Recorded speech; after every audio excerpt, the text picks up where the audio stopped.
Please welcome Altura's founder and CEO, Blake Hansen. All right, thank you so much. Welcome to the Idaho Technology Council's Capital Connect series. My name is Blake Hansen. I'd like to thank our presenting sponsors, Holland and Hart, with the support of St. Luke's, Idaho Central Credit Union, BR Wealth Management, HP, KeyBank, and BBSI. Thank you so much for your support. Today's session will have Jason Ellsworth from Clenera. Jason is the president and CEO. He co-founded Clenera in 2013 with his longtime friend and business partner, Adam Pischel. Prior to the creation of Clenera, Jason was founder and CEO of Sunlight Partners, a leading U.S. developer of utility-scale solar energy plants. Before Sunlight, Jason was vice president and general manager of U.S.-based solar manufacturer SolFocus. Jason holds a bachelor's degree in international business from Boise State University and an MBA from Harvard. And now I'd like to welcome to the stage Jason Ellsworth. Jason. Great, thank you. All right, well, Jason, thank you so much for joining us today. You're here because 2021 was a big year for Clenera in a lot of ways. So anytime a company has an acquisition of this size, usually hits the papers. And so just wanted to say congratulations. At the ITC, the Idaho Technology Council, and in Idaho, we just are really excited to see what you guys have done. A lot of us don't even know what you guys do, and all of a sudden there's an announcement of a $400 million acquisition. So tell us, what is Clenera? How did it come about? Well, it's good. No, we've tried to stay quiet because, frankly, it doesn't help us in our industry to be loud about the things that we're doing. We are really a renewable energy company. I mean, we provide renewable energy to utilities across the country. Not rooftop. This is not the solar panels on rooftops that you see. This is rather the miles and miles of solar panels in the desert, in places where land is not extremely valuable for other uses, and we're out there farming the photons and turning those into electrons. That's what we do. How big? Like, how big is one of these locations? In the middle, what? Nevada, Idaho? Where are these? At? So Idaho, Nevada. We have farms all over. These solar farms in most states, and especially here in the U.S. West, the Western U.S., California, up through the Mountain West. And then we do have some in the East, But our typical size, I'd say we take up maybe 1 to 3 square miles of property. I mean, 3 square miles, that's pretty big. Yeah, I mean, a square mile is about 640 acres, right? So it's big. It's a lot of, it takes a lot of land to harvest the energy that we need.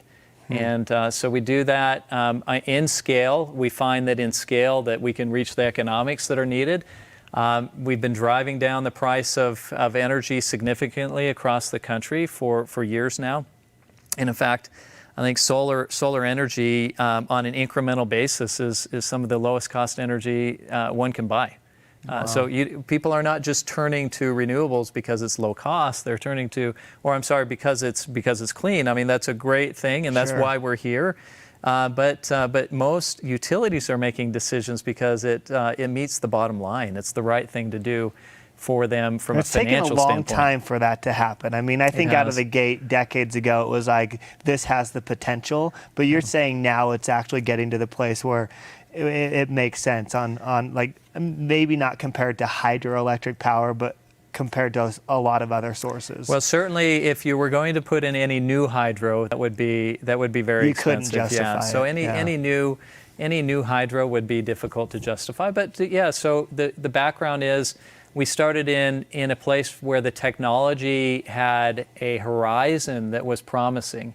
And the need was there, and so in seeing that need, seeing the horizon, seeing the opportunity, Adam, you mentioned on your intro, Adam Pischel. Adam Pischel's a longtime friend, and he and I decided, hey, it was time to go and do something that made a difference in the world. Wow. And so this is, we saw the opportunity and jumped into the space and started out manufacturing.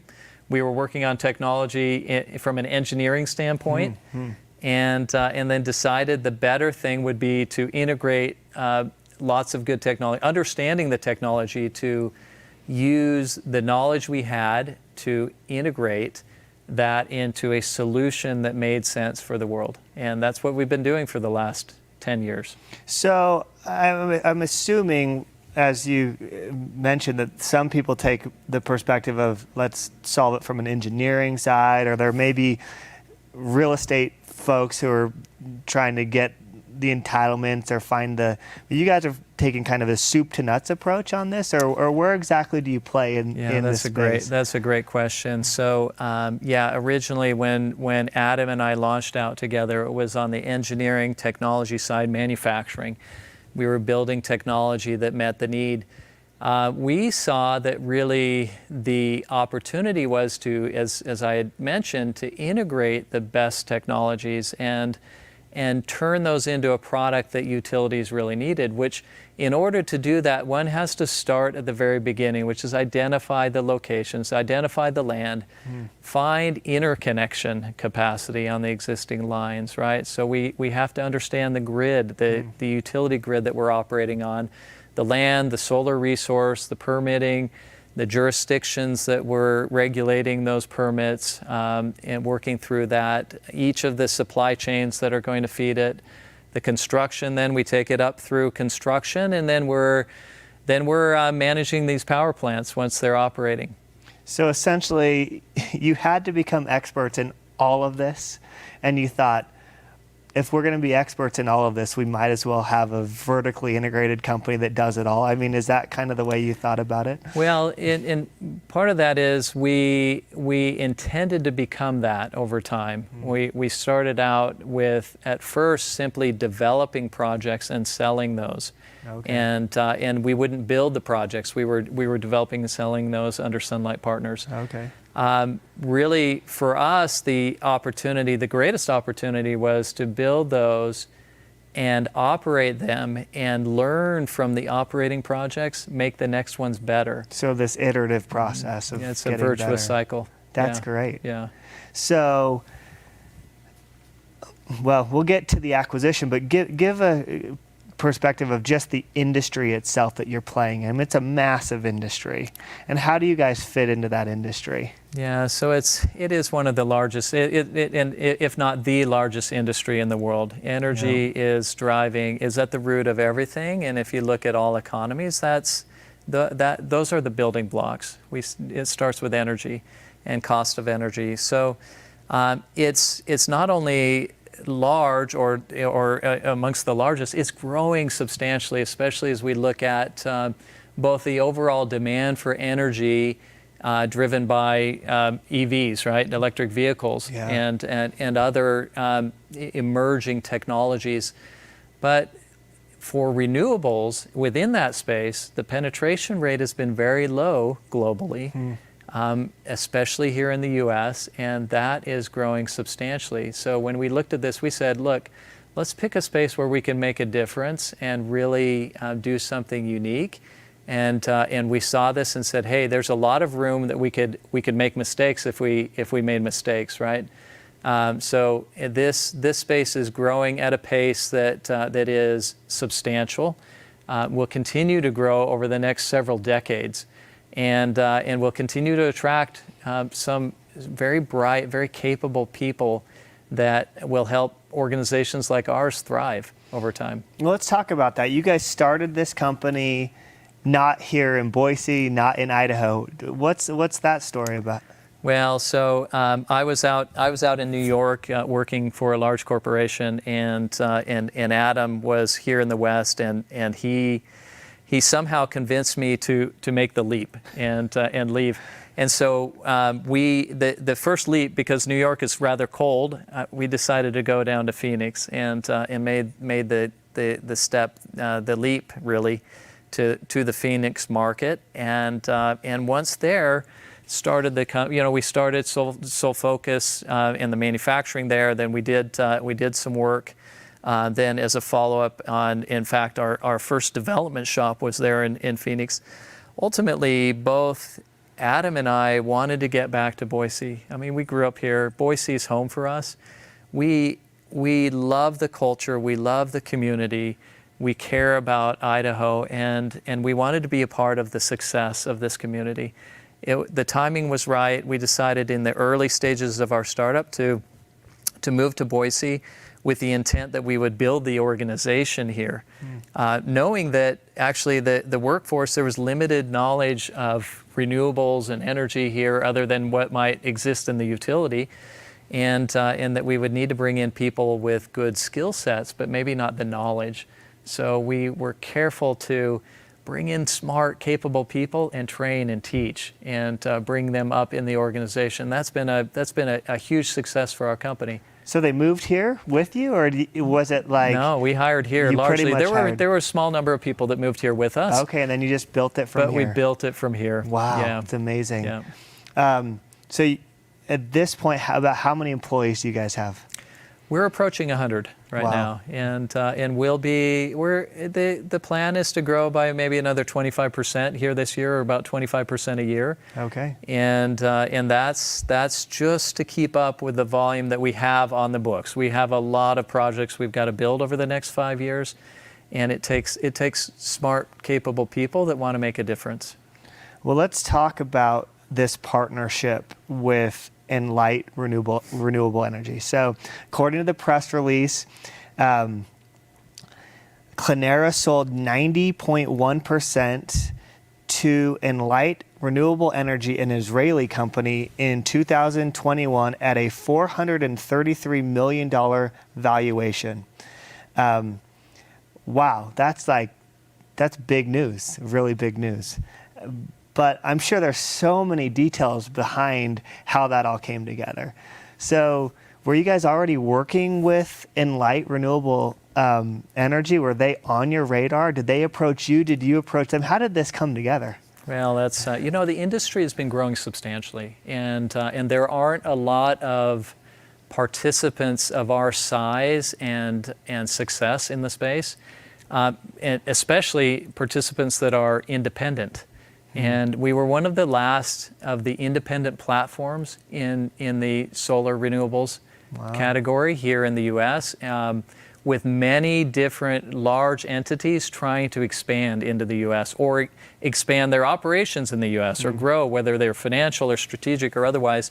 And so we had a lot of inbound calls, and we're not out there looking to make a change.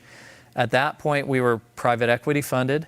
Our initial backer was a wealthy individual from Texas, which is funny. You've got Texas and fossil fuels, yet the backing was out of Texas for here for renewables, which is fantastic. Was that person in the energy business? In the energy business, so they kind of saw this and wanted to be a part of the future. In the energy business, wanted to really in the natural gas business, and wanted to be a part of the change, and did very well in his investments with us, and we transitioned to private equity. KKR was a backer. Wow. And I think that's included in some of the press releases. Yeah. So.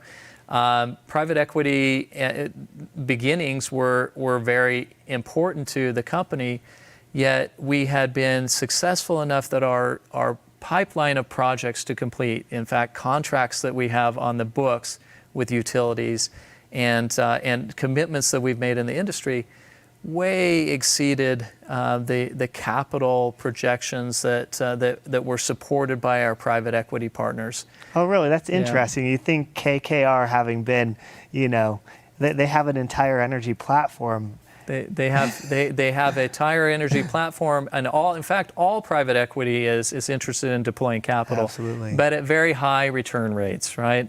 And so when you get into very significant volumes of capital, one needs to look at more competitive financings and lower cost capital to enable that build out. Yeah. So that's really where we started to think about more seriously those inbound calls.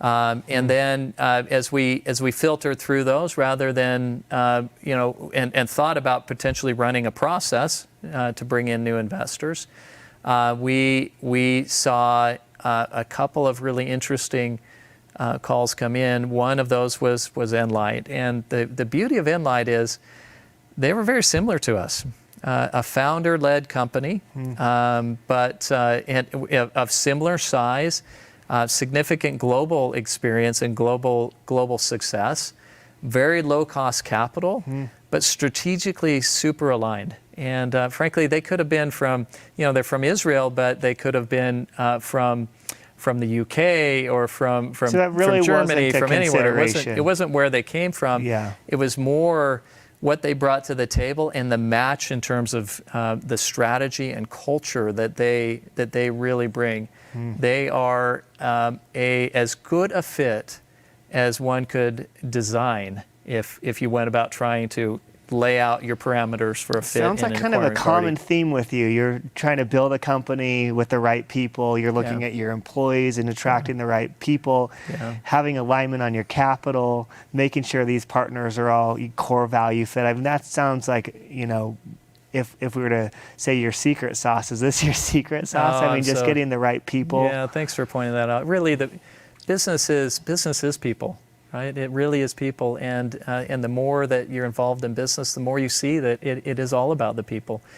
So building our culture, building our organization, lifting our people to build something that lasts, which is really the people, is what we're all about. And in fact, right now, with you mentioned it's 90.1% sale.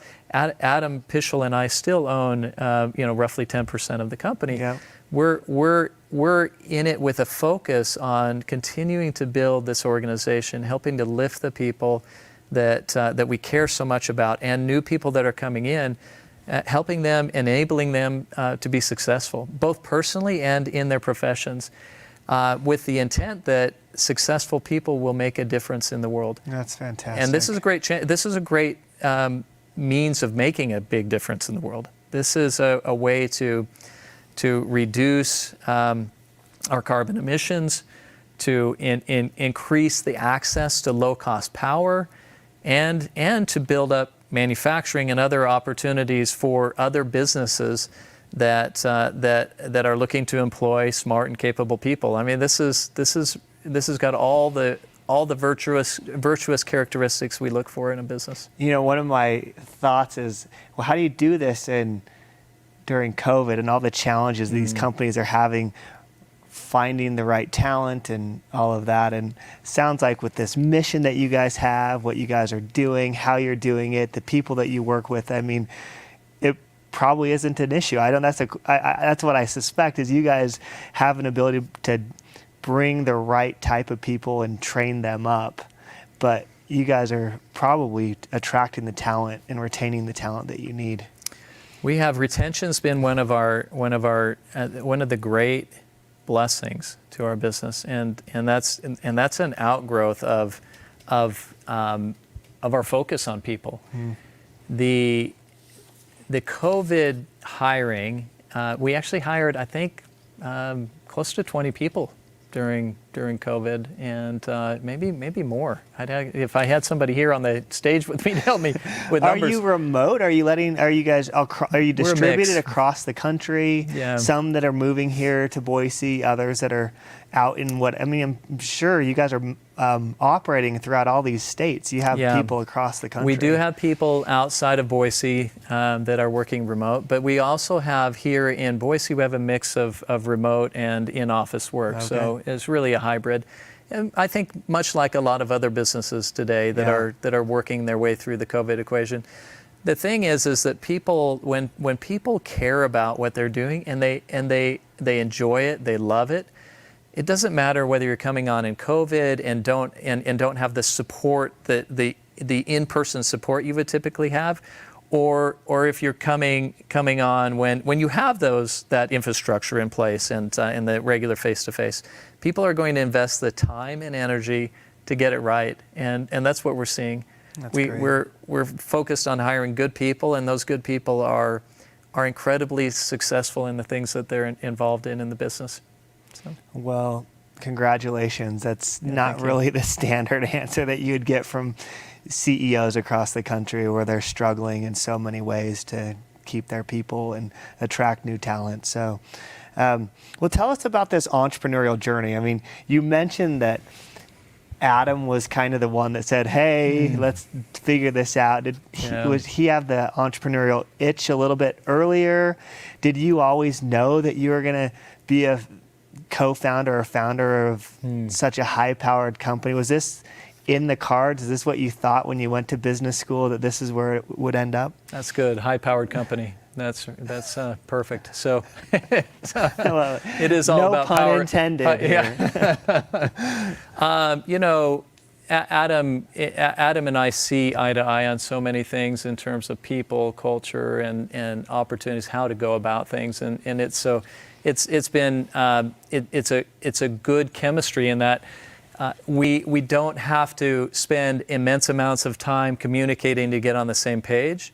We're largely there before we spend a bunch of time working with the rest of the team on pointing people in the right direction, helping to point the organization in the right direction. I think we both have this business mindset, and I guess the problem I've always had this problem with the term entrepreneur, because entrepreneur really means a business person that takes extraordinary risks, right? And I'm not sure that I'm an extraordinary risk taker. Yeah. I love business, and so does Adam, but we're both very careful about risks, and so I think more accurately, I would describe us as business people that take rational, thoughtful risks that others may look at and say, hey, that's super risky.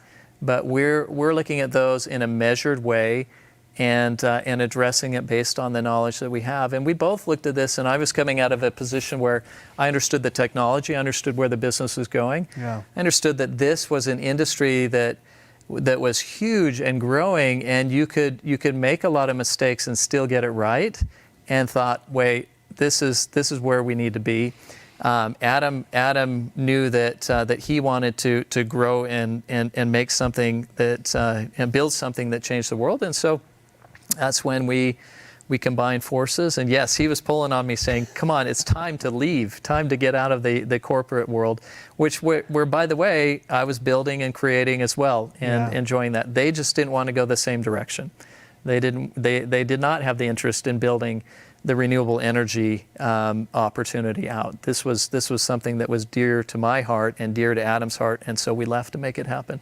Well, I really like what you say when you talk about the fact that you've never really had to bet the farm. I mean, there's this idea in business, especially kind of in the startup culture that we've created in the country, where it's all about taking unnecessary risk with other people's money.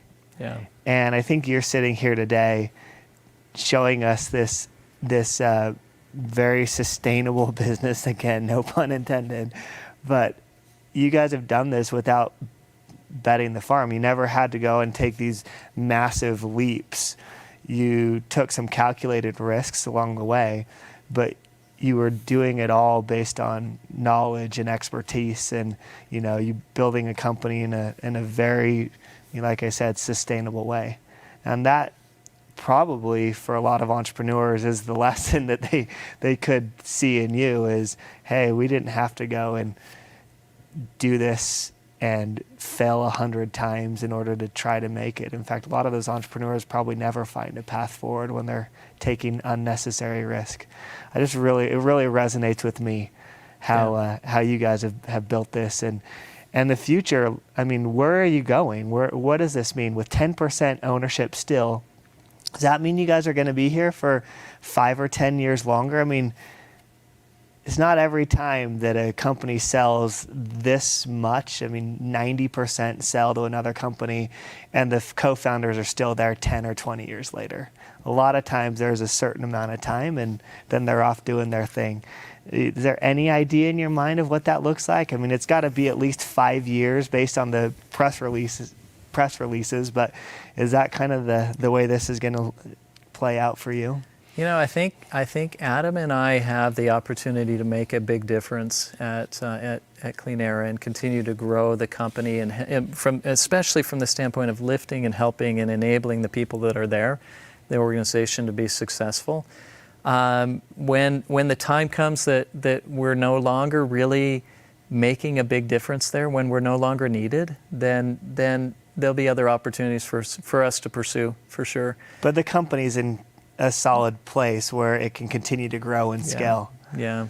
So we're, I think, all of that comes back to this same comment on risk, right? People often, whether they consider themselves entrepreneurs or not, either underestimate the risks that they face in the positions that they're working in. And maybe in a large corporation, they underestimate the risks that they're dealing with day to day, right? And as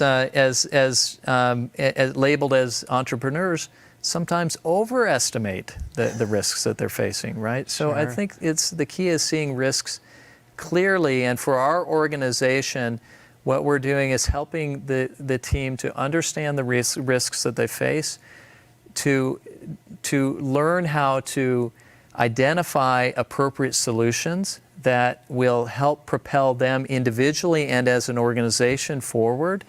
And that's critical for us in terms of realizing all the work that we have in front of us. Really, this country is, we have very low penetration rate on renewables right now. There is going to be a massive explosion of renewables over the coming decade, including addition of battery storage, energy storage, and those technologies yet have significant development that's got to take place online, sort of applications engineering in the field, and really need to be realized at scale in a way that changes both this country and other countries. For now, we're just focused on here on the U.S.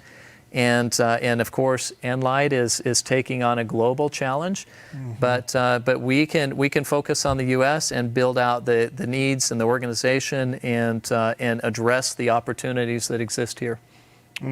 I mean, essentially, this can't go to the mass market without the battery solution to make it a consistency. Allows for the deeper penetration into the grid. Yes. That's right. Otherwise, you've got power when the sun's up. And you guys, coming from this engineering background, I'm certain you guys are thinking about that too, is not just building out these 3 square mile farms, but also looking at how you're going to penetrate that market and be difference makers there. Yes, so we're actively working on energy storage solutions, that both the technology as well as the implementation and how that works in terms of developing out projects and realizing those in a meaningful way. Wow. Yeah, so we have many projects on the books right now with lots of really detailed work in terms of the technology and the configurations. It's exciting. Yeah. So, did COVID play into the timing of this partnership / sale? Well, I mean, maybe only from the standpoint that we might have had more time on our hands than we did otherwise, right, to think about things. No, I mean, COVID has had very limited impact on us, on our business. And I think much of the world is struggling with impact to cost, right? But there's a general inflationary environment that we're in. And we're hit by that as well, and yet the need for energy, the need for clean energy, has not gone away. Yeah. And our focus continues to be the same, to satisfy that need. So, you found the right partner. It made sense. Based on, I have no idea. Tell me. I was reading something like you have so many amounts of kilowatt hours or something. I don't know how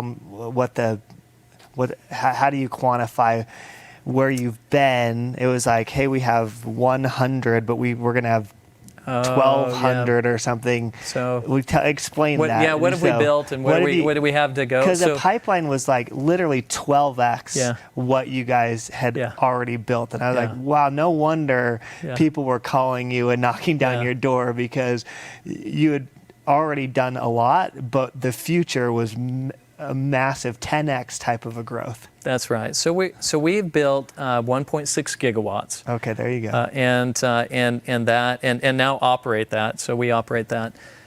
We have 5 gigawatts to build in the near term. Okay. And another 10 behind that, right? Wow. So essentially 15. So roughly 10 times what we built to date. We've got to build in a short number of years, right? In roughly the same time frame as our entire existence. Wow. And growing beyond that. Those are just the projects that we know of. There's just so much demand, and we're sitting here working out the details on how do we achieve that? How do we make that happen? Enlight's a big part of making that a reality. Very smart, capable people. Very successful company, again, with the same sort of mindset and culture that we have, and some extra tools from the standpoint of capital raise, and with their access to the public markets. That was something we didn't have to go through in terms of an IPO of sorts, which is not, there's no history for that for developers like us, right? So rather than, hew a new trail, we latched ourselves to a company that had a formula for success already and a channel for moving those low-cost dollars into renewables in a significant way. So you're saying that no companies like you had gone public. Yeah. And so it was untested to see how that would work for funding these projects on a go-forward basis. That's changing now. This year, there are 2 filings for companies like us to go public, and so there is work underway in the industry, and you'll start to see more of that. But there is no history of that. There is certainly history of larger entities, existing utilities, putting together large funds or yieldcos in order to fund some of their activity, but that's a very different situation than what we were in as an independent power producer and developer trying to fund this massive portfolio of projects. So how hard was that initially?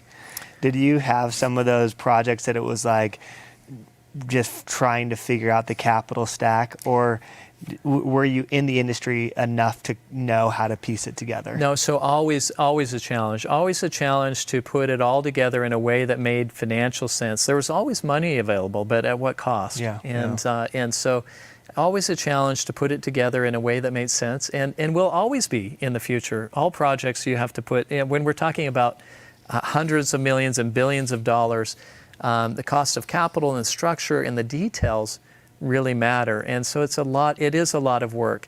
But in the past, what you see from that 1.6 gigawatts are a set of projects that worked, where we figured it out and it made sense.